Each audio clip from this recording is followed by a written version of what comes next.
100 మంది అద్భుతంగా వ్యాపారాన్ని కొనసాగించి శిథిలాలలో నుండి శిఖరాల మీదకి వెళ్ళిన 100 మంది వ్యాపారవేత్తల మీద స్టడీ చేశారు.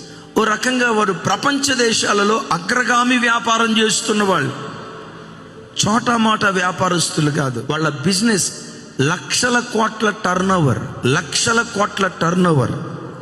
ప్రపంచ దేశాల్లో అత్యంత గొప్ప ధనవంతులు. వాళ్ళ పూర్వపు చరిత్ర చెప్పమంటారా? తినటానికి తిండి లేని, రెక్కాడినా కూడా డొక్కాడని కడు పేద స్థితిలో నుంచి వచ్చిన వాళ్ళు. ఒక్క మాటలో చెప్పాలంటే శిథిలాలలో నుండి వాళ్ళు లేవనెత్తబడి శిఖరాల మీద కూర్చోబెట్టబడ్డారు.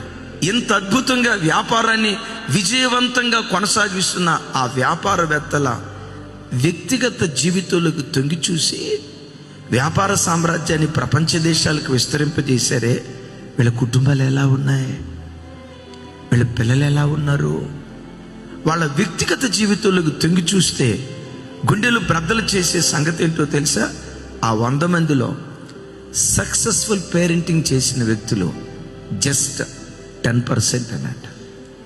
రిమైనింగ్ 90% వారిలో కొంతమంది డైవర్స్ అయిన వాళ్ళు, భార్యాభర్తల మధ్యలో వివాదాలు వచ్చి ఓ కొడుకు త్రాగుపోతాయో, ఇంకో కొడుకు తిరిగిపోతాయో.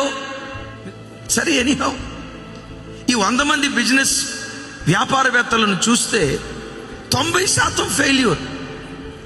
వాళ్ళు గొప్ప వ్యాపారవేత్తలుగా మార్చబడ్డారు, కానీ వాళ్ళ కడుపున పుట్టిన పిల్లలు కనీసం ఆ సీట్లో కూర్చొని వ్యాపారాన్ని ముందుకు కొనసాగించలేని దరిద్రులుగా, దద్దములుగా, తిరుగుబోతులుగా మిగిలిపోయారు.